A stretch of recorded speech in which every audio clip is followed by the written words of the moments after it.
Morning all. Welcome to Meet the Masters of Insurance webinar series. I'm Lawrence Geller, the founder of For Advisors Only. This is the 14th of what we expect to be a great many webinars with Canadians who've dedicated their careers to learning the art and science of insurance sales and service. Webinars in this series are now scheduled through the end of this year, and more are being added to the schedule daily. Over the years, I've observed that every successful insurance agent whom I've met has succeeded differently, even if they're in the same field, deal with similar clients, and even if they are related or in business together. This is what makes the sale and servicing of insurance one of the best careers that I can imagine. It's possible to become a success in our business with diligence, integrity, and experience. With this webinar series, we intend to prove that any type of person can succeed with time and hard, thoughtful work.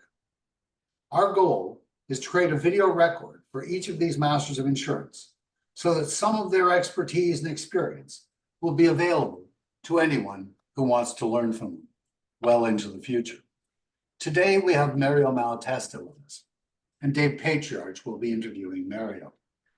Mario started his career in the financial services industry as an agent with Sun Life Insurance Financial, or Sun Life Financial, in 1989. He quickly determined that he liked working in the group benefits area and built a book of almost 50 cases in just over 3 years while maintaining also reasonable production levels in the individual life business. In 1995, he became a Sun Life Group representative, helping Sun Life agents work in the small business market benefits area, and then helped Sun Life in the open brokerage market. In 2006, Mario left Sun Life and founded GroupQuest Benefits Resources Inc. with his business partner, Lisa Curic, in Mississauga, Ontario. As Canada's leading GroupMGA, they work with hundreds of advisors or advisory firms and manage hundreds of millions of group insurance premium. GroupQuest is now part of People Corporation, and Mario continues to be part of the leadership team. We have now booked interviews, as I said, through the end of this year, and we look forward to having you register for any that interest you. Remember, please, that you have to register individually for each of the webinars. Dave, it's up to you. Thank you, Lawrence, and welcome, Mario. After that introduction, we kind of got your background, but we're going to dive right in and get into how you got where you are today and how you started. So let's start out with, you didn't grow up as a little boy saying, I want to be in insurance or a firefighter. It was going to be one or the other. How did you end up taking the step from high school to wherever to get you into the insurance business? Let's start out there. Well, good morning, Dave, and good morning, everybody. Yeah, I guess, I go back to before 1989 when I actually started in this business. Before that, I was actually in the pet food business, believe it or not, working in sales and visiting a lot of dog and cat shows all over Ontario, Northern Ontario. And at a certain point, the company I was with had two brothers that ran the company. And unfortunately for me, or maybe I should say fortunately for me, I was on the wrong side of the wrong brother, and I was out of a job, and I had just bought a house with my wife, and I didn't know what to do, but I just knew that I had to do something where I control my own destiny than letting somebody else control it. So I looked at what am I going to do? And I thought I either do real estate or maybe insurance. And I remembered one of the times where I bought my very first life insurance policy shortly after I got married from a Sun Life agent who ended up being a branch manager. And he always said to me, hey, if you're ever interested in the insurance business, give me a call. So when I was down and out wondering what the heck I'm going to do, I saw this small little desk calendar with his name on it and his phone number. And I picked up the phone, gave him a call, said, I need to get a job and start working. And, I figured I may as well do something on my own than trying to get to another company that'll control it. So that's how I started to get into Sun Life and started to study for my licenses and got that within 5 or 6 weeks because I had to start making money to start paying that mortgage that we just got into. And I mean, I think that's pretty much a common story going from pet food sales to insurance. I mean, it's just repeated over and over again. So just showing that anything can lead into insurance. So you started out, so you're a Sun Life career agent, so you're entrepreneurial, you're doing your own thing, and you went down the path of selling, individual life insurance. That's right. And how did that evolve? And then how did you kind of find or stumble into or dive into employee benefits and group insurance? Well, as you know, Dave, and probably as most people know, when you're in the starting in the life insurance business, a lot of your work is from 5 to 9 instead of 9 to 5. And as I mentioned earlier, we were recently married, my wife and and I was never home. I was working almost every night because that's when the, meetings were set up. It was, after dinner at around a kitchen table, talking to prospects and trying to generate sales and sell whole life insurance. And I thought, man, I really got to start looking at doing something in the daytime. And I got my mutual fund license, but I didn't like it too much. And it still had some night work or a lot of night work. So then I thought, well, maybe I'll start getting into group insurance. And I was very fortunate where a friend of mine needed some group insurance for his company. And I used him as a guinea pig. So I thought if I screw up, he's a friend of mine, he'll forgive me. But I brought my manager at the time with me who helped me kind of get it all going. And at that time, Sun Life Sun Advantage was exclusive to Sun Life agents, similar to Freedom 55 guys with the London Life products back in the day. And I sold that group insurance policy, but what it also did, I thought, wow, so not only did I make some money in commissions on group insurance, I also have 8 or 9 prospects for life insurance as the employees and their families. So I thought, I kind of like this. And I started doing a little bit more to the point where I started prospecting for group insurance. Okay, so let's step back just one step. So where were you getting prospects for life insurance? Were you doing the friends and family and then some kind of thing to start? Of course. Yeah. Yeah, but you got to get through all your friends, you get through your family. But, even though I have a huge family being Italian, it was still, you run out. There's a point where you run out of them. So you got to get cold leads, not hot or warm leads. And then I still wanted to get into the daytime activity. I had to stop working all these nights. So now you're into benefits. You're finding this kind of neat little niche. Did you still do individual production as you're going and selling individual? Like, so in that first group, did you go in and sell some of those employees?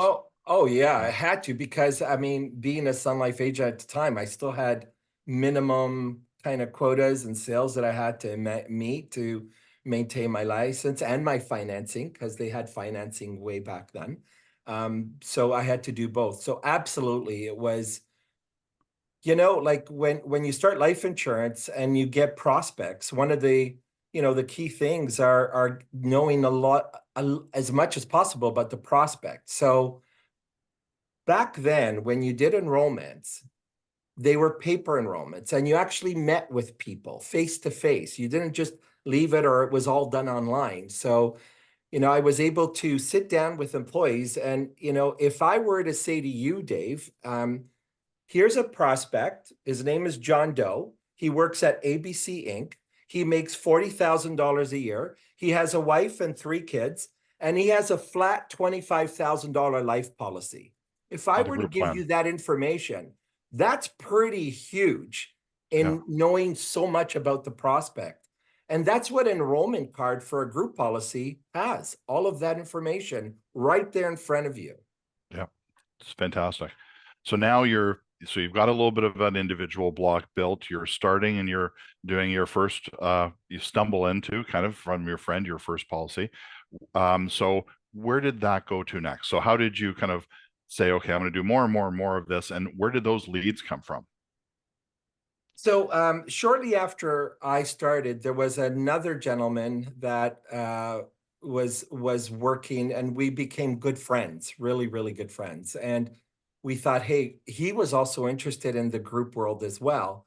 So the two of us became what they called the dynamic duo in our branch, and we prospected 3 days a week, knocking on doors, actually like parking our cars in a business park anywhere in the GTA. We canvassed in Pickering, Oshawa, Vaughan, Woodbridge, Brampton, like the entire GTA. We didn't spend a lot, Scarborough. So I I drive through some business parks today that I remember prospecting and knocking on doors, 34, 35 years ago.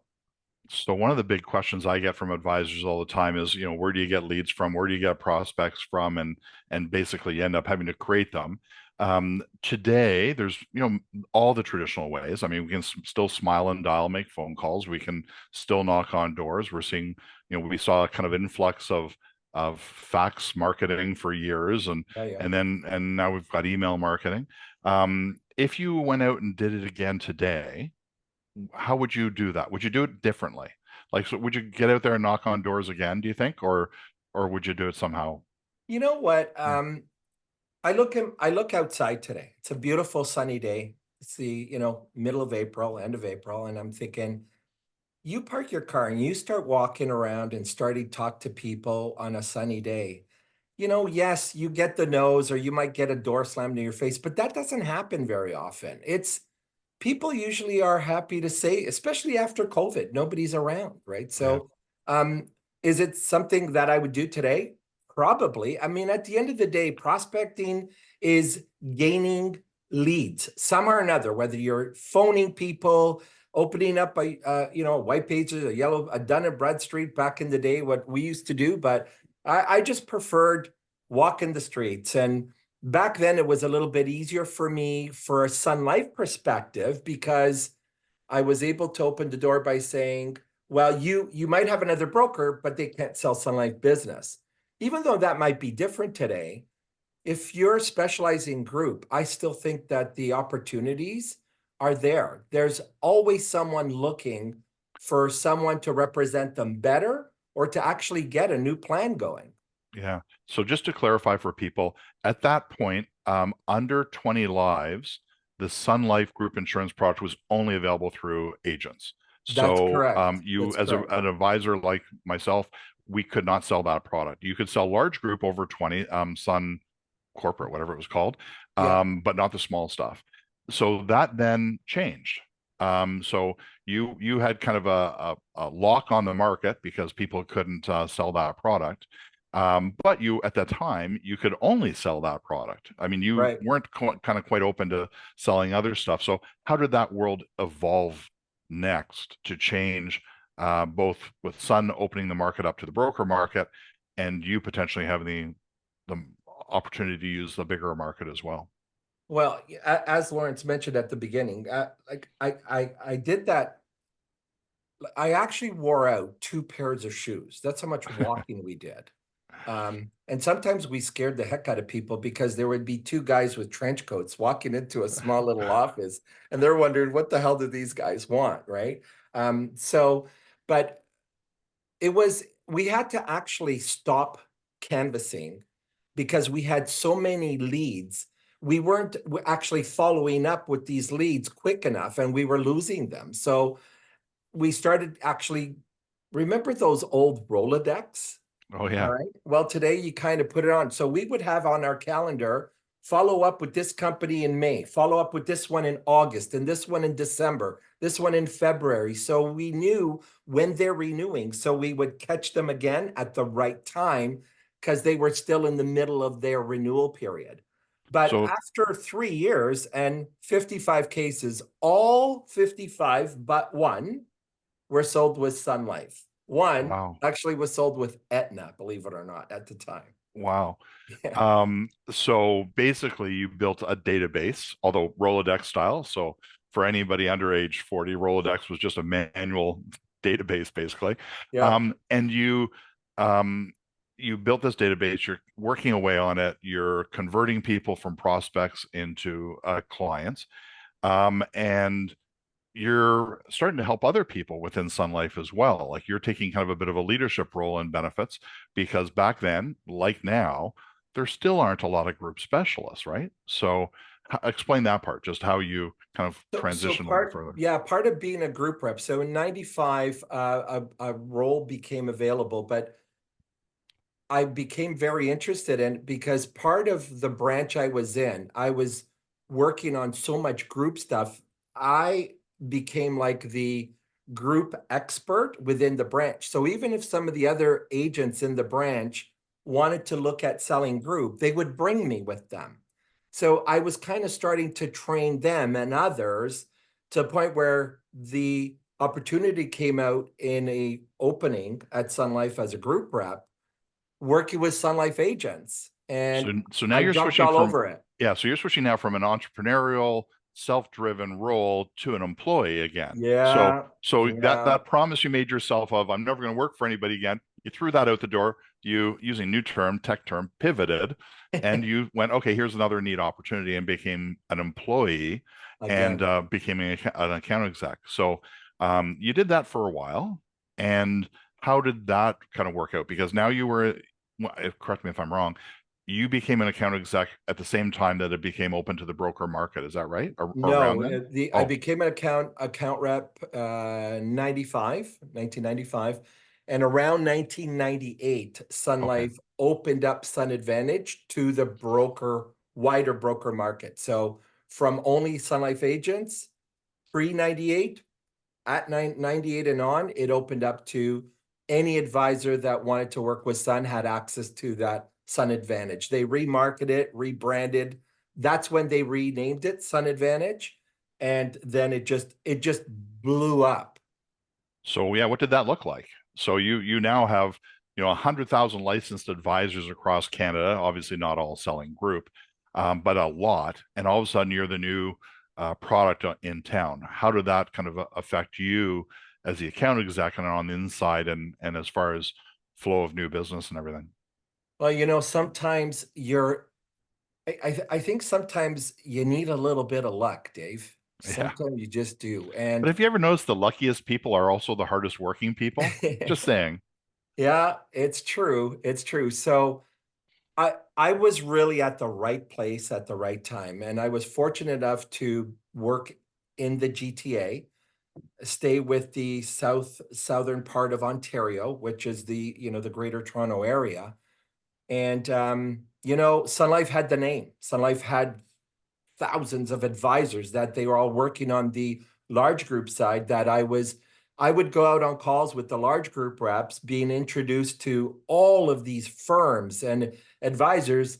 And a lot of those advisors were guys that were more into group than on the agency side, though I still worked with the agency side. But once I started meeting true group benefit advisors, that got me even more interested in, wow, like this is an incredible business.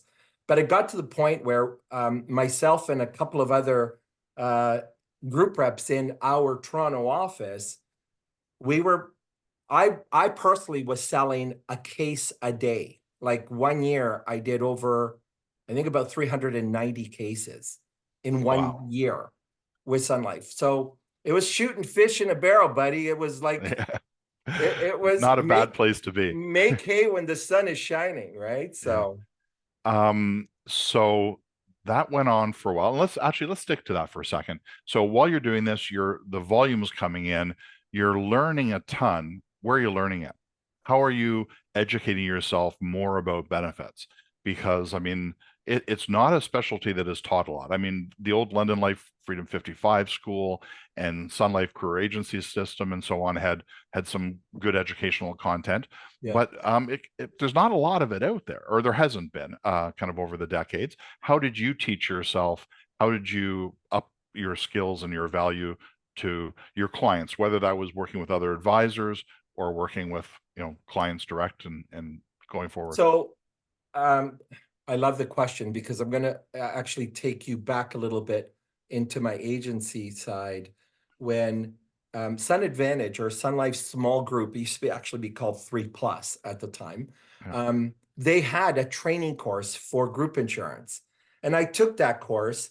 And unlike many other agents at the time, I took that course because I was really interested in learning group, whereas some people took the course just to kind of, they wanted to take a course and half of them were sleeping while our teacher was kind of preaching the whole world of group insurance. When I took that course and passed it, I got my group certificate for Sun Life Small Group.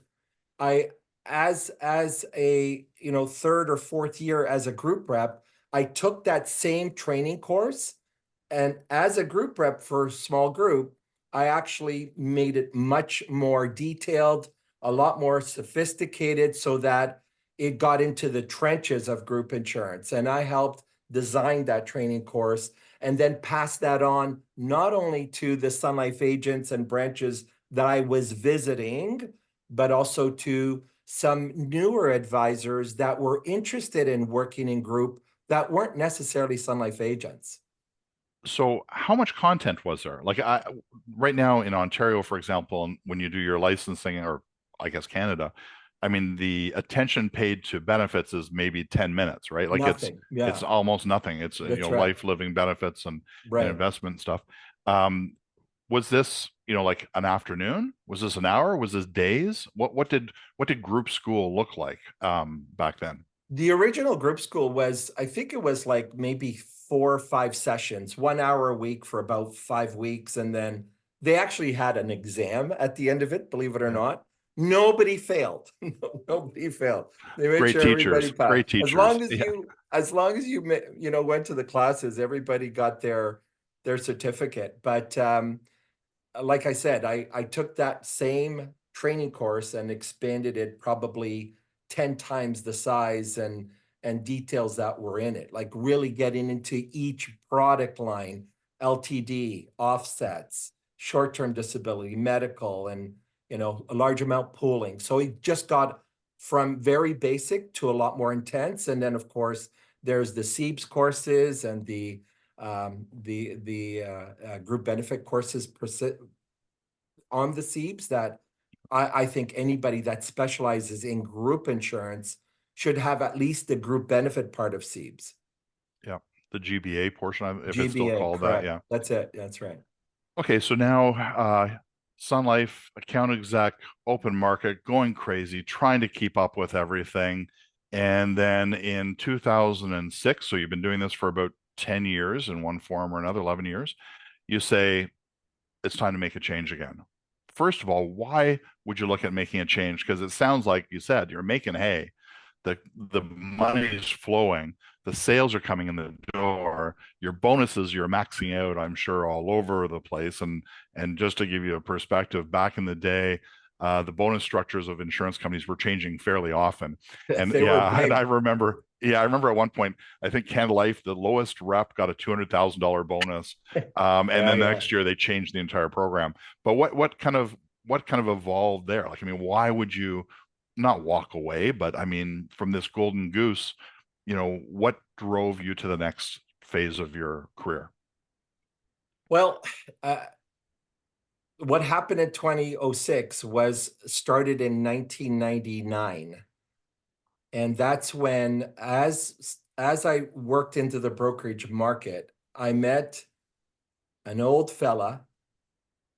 His name is Ken, or was Ken Dowdell, part of a company called Group Guru, who that's when I got my first look at a group MGA. I mean, everybody knew about life MGAs at the time.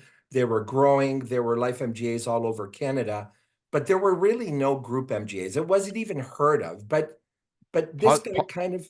Okay, let me pause you right there and give a quick description of what a group MGA is. And like you said, I mean, a lot of people probably have an idea of the life MGAs, and group MGAs technically are not an MGA. Like, it's not the same requirement for oversight and education and That's correct. potential for licensing. it's more of an outsourcing. But can you just kind of explain that a little bit for the people that are not in the group space or not aware of the GroupMGA, GMGA world? Yeah, good. I know we use too many abbreviations in Yeah. this business. So an MGA is a managing general agency. So for the most part, life companies or life MGAs were really managing blocks of individual business for advisors. So they were like the back office support system, because a lot of the larger carriers left the agency system. Sun still has one, Canada kind of has one, but Manulife left, like almost all the other carriers left that agency captive advisors or agents market. So these life MGAs started popping up all over the place. They kind of manage the back office. So this guy, Ken, and Group Guru was doing kind of the same thing for group insurance for advisors. But Ken and Group Guru, his company, they were working more with the ones and twosy types of advisors that really didn't know group insurance, but they needed their hands held and thought, hey, listen, it's my uncle, it's my aunt, it's my high school buddy, my best man at the wedding, my girlfriend, whatever. They had the incredible connection, but they didn't know much about group or haven't even put it together. In fact, Group Guru's logo was Group Guru putting the pieces together, was the tagline, which was really, really cool. I met him and I thought, wow, this is a really cool thing.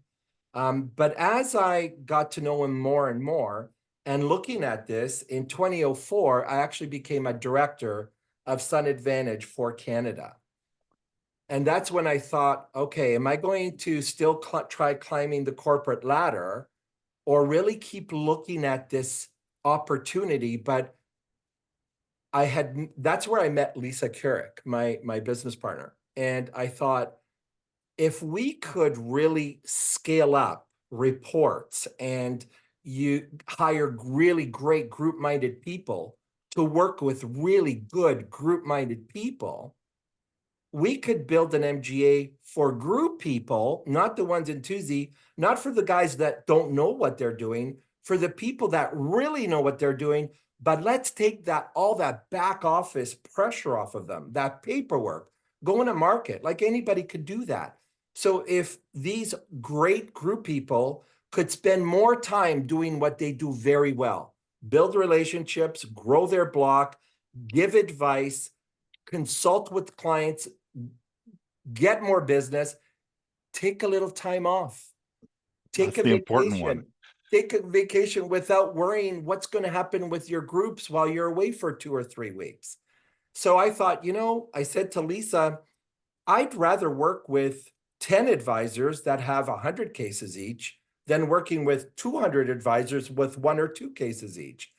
And I'm going to interject. Yeah, I'm going to interject here just for 1 second, just for perspective.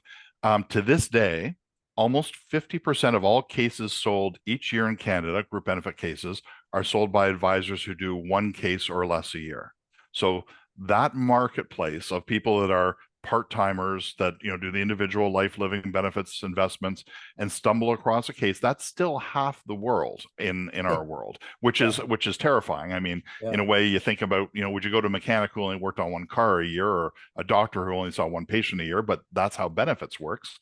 So that half would have been the Group Guru clients, whereas you were taking the other half, saying, no, you've got some cases, you understand group, we're not going to be hand holding, we're just going to be doing the back end. And that was a big change at the time.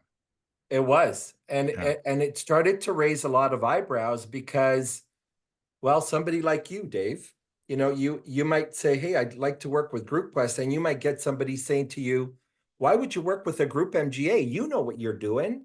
And that's where the market changed about what a GroupMGA was, where it was before they helped people who didn't have a clue what they were doing they work with firms and advisors that know more about group than anyone.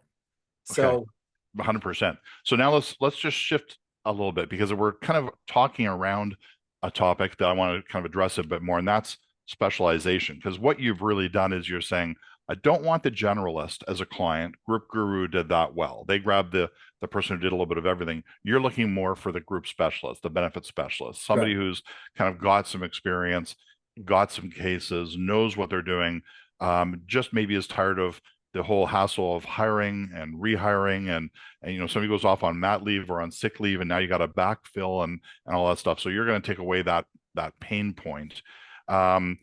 Talk about where you think specialization matters. Like, I mean, obviously you've kind of built a business with GroupQuest around working with group specialists, but does it really matter? Like, why not be a generalist and be able to sell everything? We've heard lots of people talk about that over the years.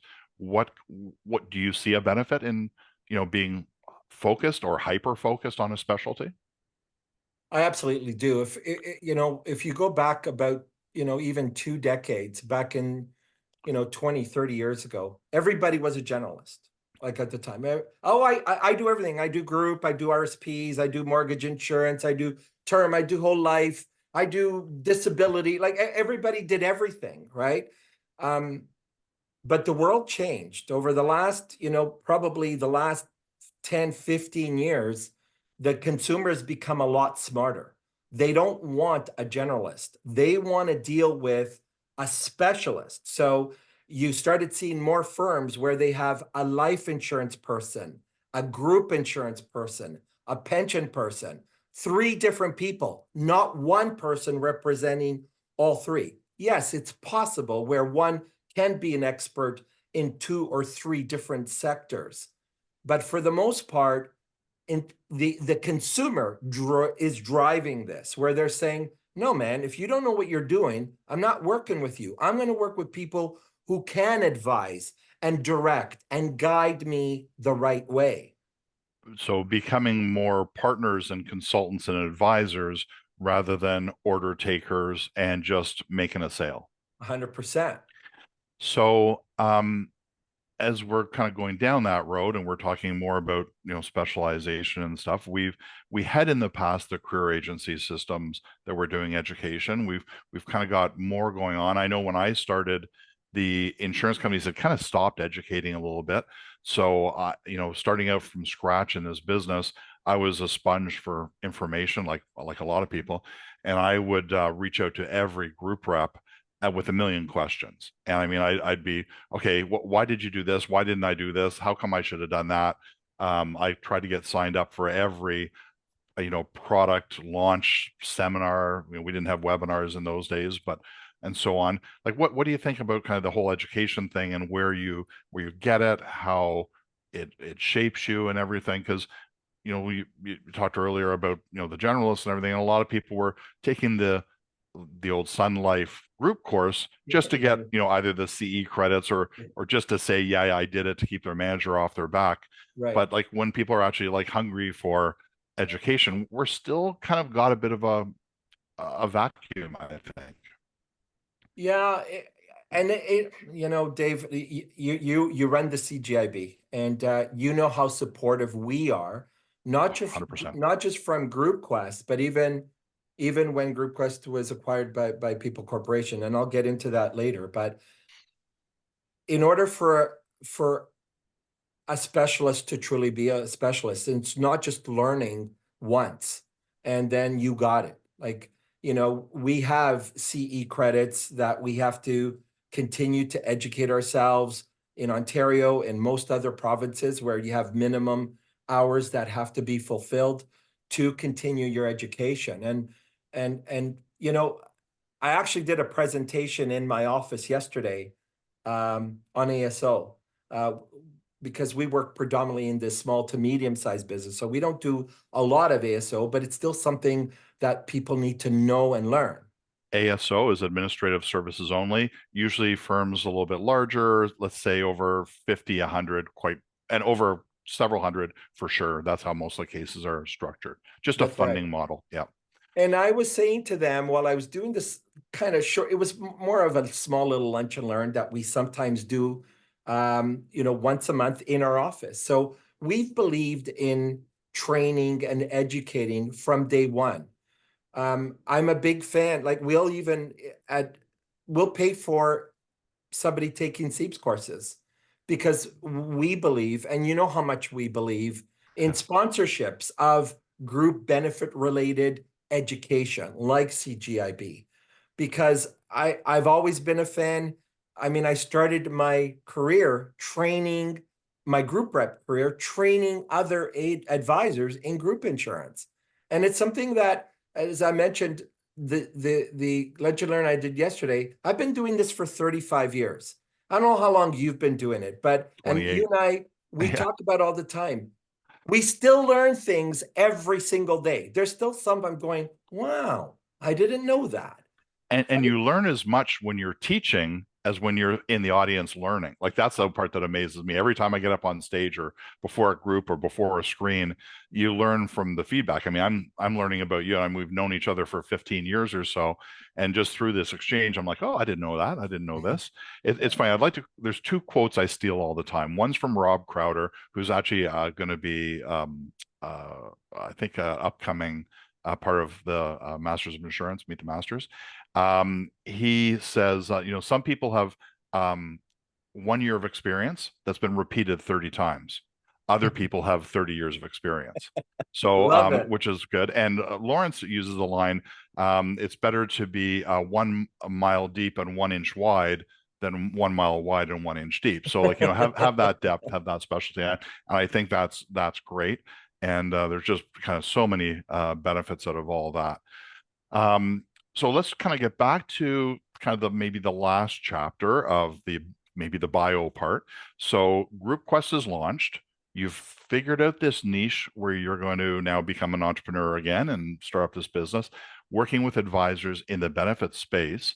How do you grow that, and how did that evolve, up until the People Corp sale, for example? Well, once I figured out that this is something that I just had to try. I had long discussions with my wife, my friends, family, because it was a huge step. Like I mean, I had it pretty good at Sun. I was director, life was pretty good, pretty easy, and it was still growing a ton. But I had this major thing thinking, I think the industry could use something like this. So I'd look at advisors working hours, 15, 18 hours a day, worried about taking time off because I'm dealing with these advisors like daily, and I'm seeing this. And I also kind of looked at it saying, man, they're doing a lot of paperwork that they should be doing what they do really, really well and get this paperwork off of their desk because they just get buried in it. I mean, you look, what does it take to send out a quote to 5 carriers? One email, 5 different, blank copies. But once that comes back, now you got to do a lot of work. You got to sift through each quote, make sure they're right, looking for any deviations. That's a lot of time, of time. And then add in amendments, add in renewals, add in service issues, and it gets to be then put that all in a report. And so when I mentioned I met Lisa when she was at Group Guru, and I thought, she was really good on the computer. I wasn't. So I had like the outsides kind of taken care of, the relationships. She had the inside kind of thing taken care of. And I asked her, hey, do you want to start a GroupMGA with me, but not like Group Guru? I want to step it up, as I said earlier. And she was all in, and she said, listen, you got a lot more to lose than I do. But I thought, hey, I got to try it. Worst comes to worst, it doesn't go, and I'll go back to Sun Life or something. So the two of us started in August of 2006. And we went from 2 people to, 5 or 6 people in a year, and then to about 30 people, and then and today to 140 people. So it was, and I think as people were coming on, we got a couple of very large firms after about a year, some very large firms that you would never believe. And it actually sent waves through the industry thinking, how does this large firm want to connect with a GroupMGA, like with GroupQuest? Like it was really not the norm at the time. Well, like you said, I mean, and I had this when I first started working with you, which I kind of rejected for a while because I'm a bit of a control freak, and I, hate to let anything get off my desk. But a series of events kind of all happened in a row that made me change my mind. And you would see, like you said originally, like, I mean, insurance companies getting quotes and getting things mixed up and trying to kind of put it all together and finding that it was taking more and more and more time to do it. So it kind of solidified the answer, but of working with you. But people would say all the time, well, hold on, like you said, group. Why would you work with them? Like, you probably know more than them. I'm like, it's not about what I know. It's about the stuff I don't want to do, or that I, Exactly. is all that stuff. And so I think a lot of people kind of had a hard time figuring that out. The MGA market, not so much, because you were kind of stuck to it. Like, I mean, everybody did it. You didn't have a choice. You had The to. the life insurance companies didn't want to go direct selling, a $25,000 term case. So that was evolved, but this has always been a choice. Nobody has to deal with a GroupMGA or anything. So, okay, so that's grown. Let's just kind of finish off maybe the bio part of you got it up to 140 employees, hundreds of millions of dollars of group insurance, working with hundreds and hundreds of advisors across Canada. You opened up offices in BC and in Calgary, but really kind of have cases almost coast to coast. And then some changes happened, and you did some partnerships and were Yeah. acquired. Just talk about that for just a second, and we'll kind of leave that part behind us. Yeah. So when we started GroupQuest, even though we're looking for the sharks and the whales, you still had a lot of the smaller fish, and I knew a lot of them because I'd been in the business and being a group rep for so long. It's hard to say no. So we still had a bunch of, advisors with one or two cases, and they still needed a little bit more handholding. But GroupQuest wasn't well built to have, a whole bunch of mini group reps running around helping these advisors. We weren't an insurance carrier, and we worked on a small override on top of what, was paid directly to the advisor. And it was really hard for us to say no to some people. I have tremendous trouble saying, I'm sorry. And, I would get a call from, one of, my friends or an advisor who says, look, Mario, I'll cut you a bigger part of the comp, and I just need a little more help. It's a little bit bigger than I'm comfortable with. And I felt really bad saying no. And I'd find myself saying yes more often than I should, but I would spend a chunk of the day on this, call with, 15 employees. And meanwhile, I have 18 messages when I get back to the office. And I thought, we got to figure out a way to now maybe bring another service to these advisors that are willing to give up a portion of their commission in getting someone else to help them place a piece of group business. And so at that time, You merged with Apri? we merged with Apri, who handled, Yeah. sorry, I thought I shut that off. We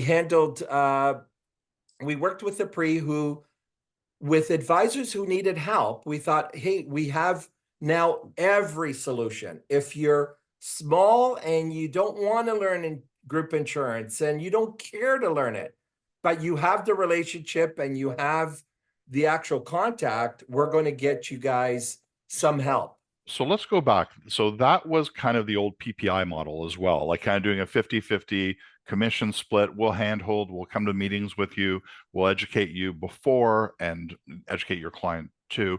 So it was, in my mind, it was kind of similar to that. Is Apri still around? Are they still doing that same model, or is that evolved out? No, Apri became part of, because we were merged, they were part of the whole People Corp thing. So, but for the years, that happened in 2013. And so as of 2013, we were able to really work with any part of the marketplace. The folks that had hundreds of cases, the folks that had, 20 or 30 cases, and those that had one or two that wanted more support, and we had a solution for them. And around that time is, I can't remember when exactly, when Ken at Group Guru passed away. So that business kind of dissolved and went Yeah, different ways all over the place. yeah, yeah. Okay, so going forward, okay, so we're gonna leave kind of the bio and the GroupQuest story behind for a moment. To the younger people in the audience or newer to benefits, let's kind of share some thoughts with them. So we talked about specialization. I honestly believe you can specialize in anything. We have people in Ontario that do nothing but sell life insurance to offset capital gains of Muskoka properties. Cottages that were bought for 50,000 that are worth 5 million. If you can get that focused and make a living at it, that's amazing. Would you say now, with everything going on, employee benefits, group insurance is a place to specialize? I mean, the feedback I get from people is, oh, everybody's being bought up. The amalgamators, the mergers, the acquisitions, that they're all making everybody bigger and bigger. What's happening to me? We've got national pharmacare on the table. We've got national dental care. Maybe our business isn't going to even exist. This is all terrible. Why would I want to be in this business? And what's the answer? Should you be? You know, I don't understand when I hear that stuff, because when I look at advisors that have been with us, like group benefit advisors or specialists that have a reasonable block of business, I don't know any one of them whether they were with us from day one from 2006 or from 2008, from 2010, or the last 5 years. I don't think we have one that I'm aware of that actually had a lower amount of business than when they started with us. Or even if they don't, like even some advisors that don't work with us or firms, the folks that have really specialized and do a great job doing, consulting with their clients, their business is booming. It boomed 5 years ago, 10 years ago, and it continued to boom through COVID. It continues to boom today. So Yeah. I'm not sure where that mentality is, because I don't see it. And we work with hundreds of Yeah. advisors and firms that have significant blocks of business that are still growing and growing at an amazing pace. And I would agree. I mean, I think that the more complicated the space gets, I mean, when you started, a high cost drug before the biologics might have been $3,000 or $4,000. We had Remicade hit the Remicade. market at 15,000, Exactly. 18,000. Yeah. But now we've got drugs at 1.2, 1.8 million a year for life. Even Hundreds of drugs like thousands. Solaris are, seem small in comparison.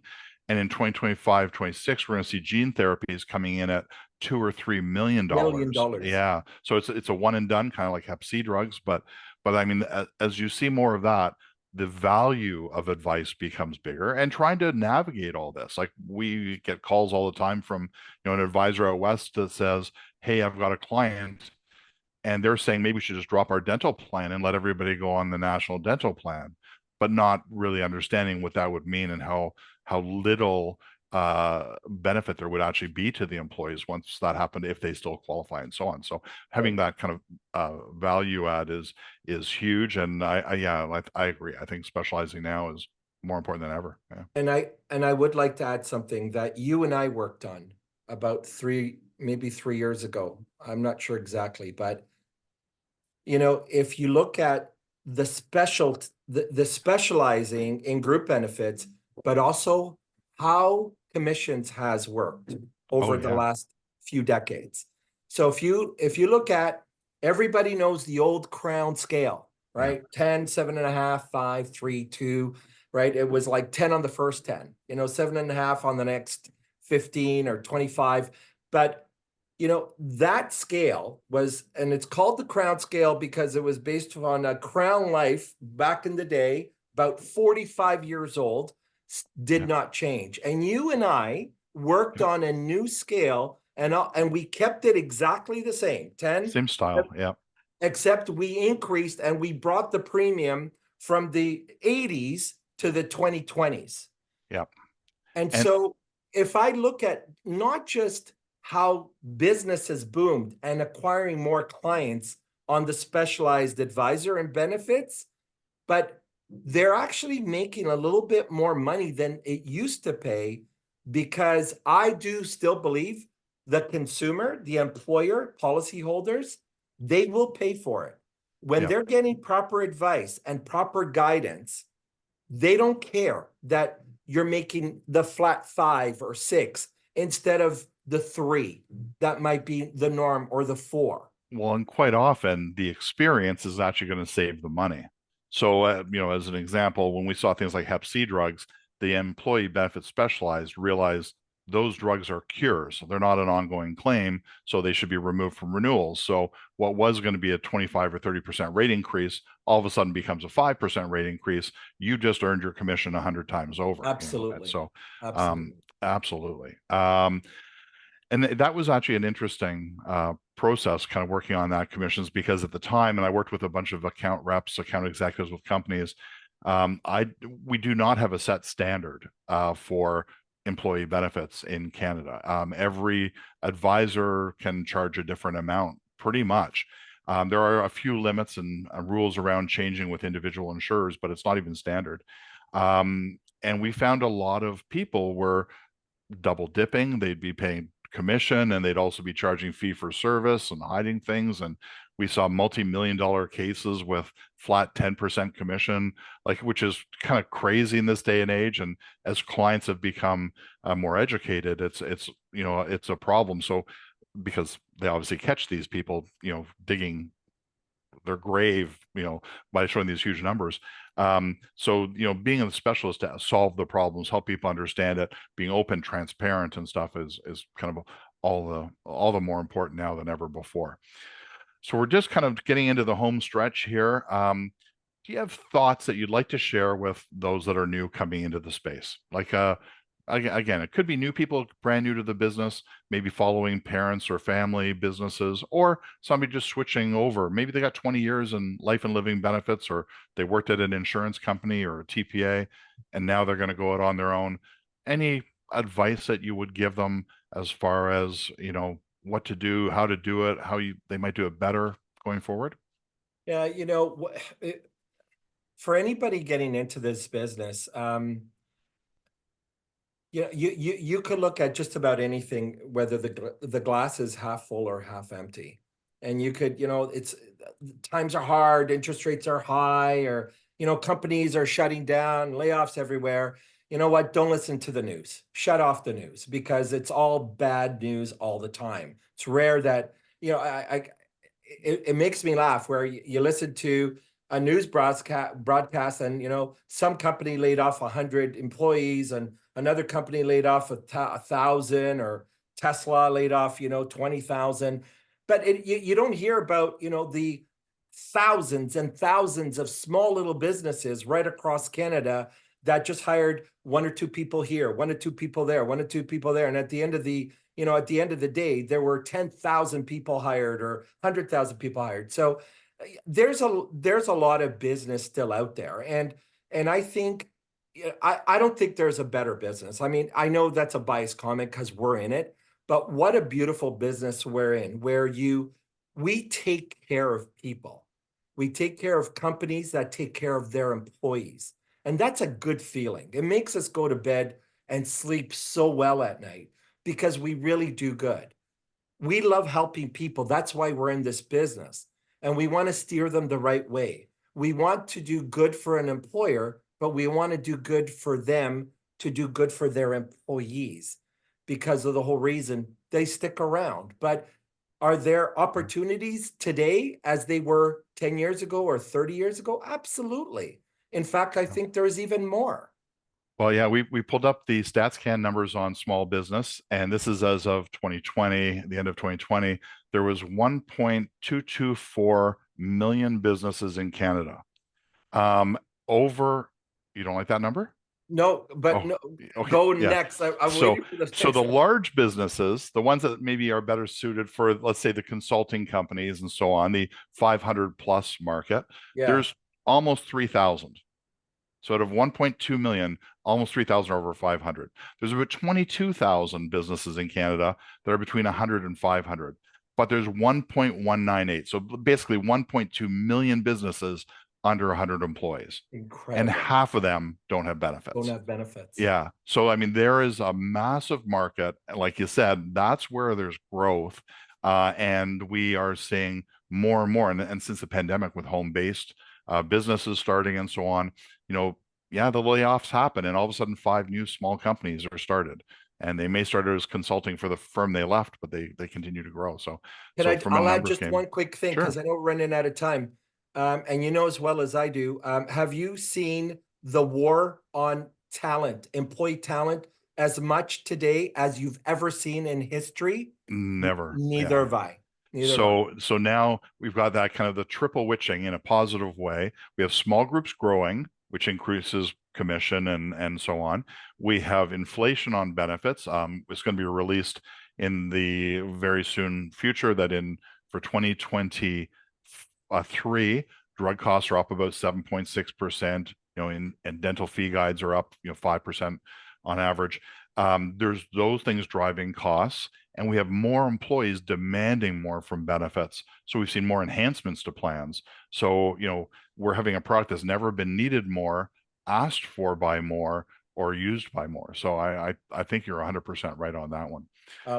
Can I make one last comment? One last comment. You got it. Okay, you build your block of business. I'm sure you'll remember, 10 or 20 years ago compared to today, I believe the blocks of business that are being sold today, group blocks, you build your asset and one day you might sell it. And there's a lot of buyers out there. We know that.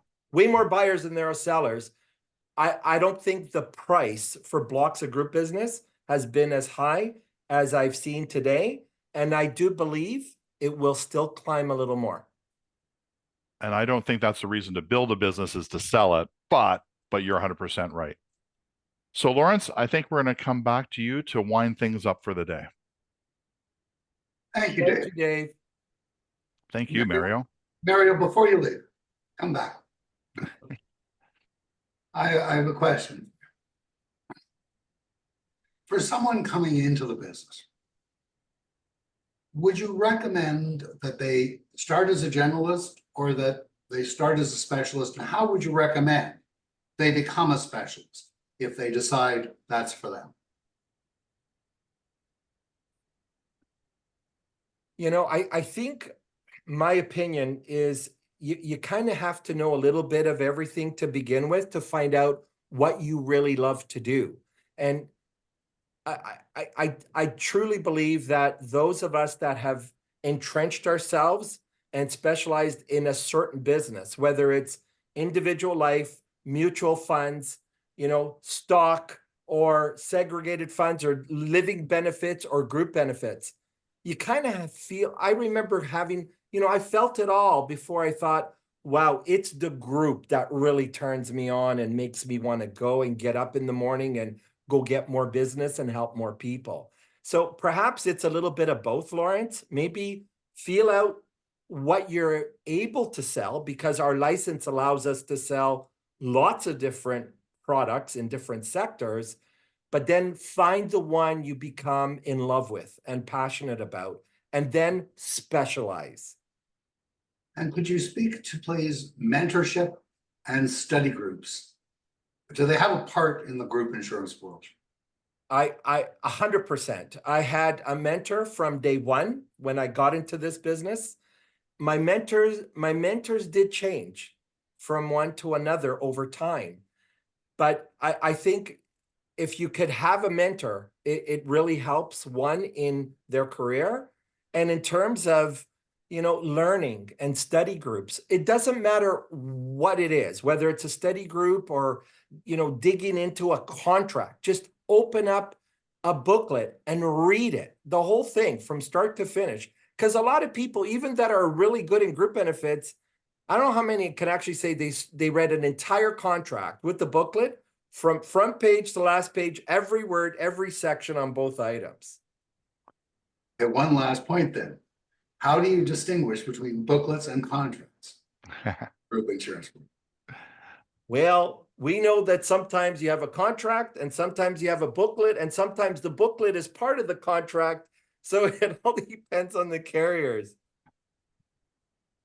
True. Would you recommend that someone start by reading the contract, the master contract owned by the employer, or the booklet if they're trying to understand what's actually covered? Well, I think they should read both, but if I had to read one first, I'd probably look at the booklet first, and then the contract, because the contract could be like 100 pages compared to a booklet that's much more. Generally speaking, booklets from insurance companies are written at, and Dave, maybe you correct me if I'm wrong, but I think they're at like a grade 5 or 7 level. They're So made for the plan member, whereas the contract is made for the plan sponsor more. yeah, absolutely. But it's a tough question because Sun Life has a very small contract and a very big booklet. That's And right. most of the other companies are opposite because of what the promise is. So That's right.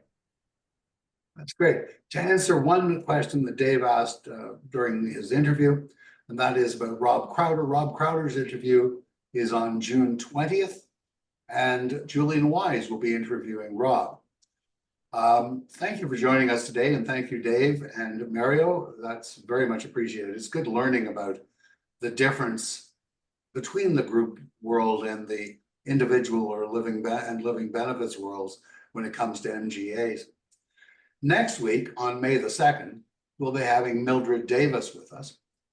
Following that, Michelle Wilson, and then Micheline Veras, and then Susan Gracie, and then David Hull and Jeffrey Hull, and then Bill Bell, Rob Crowder, as I said, Chris Facey, Don Forbes, and we move on from there. And as I said, we're booked now pretty much through October, and we're booking into the end of the year.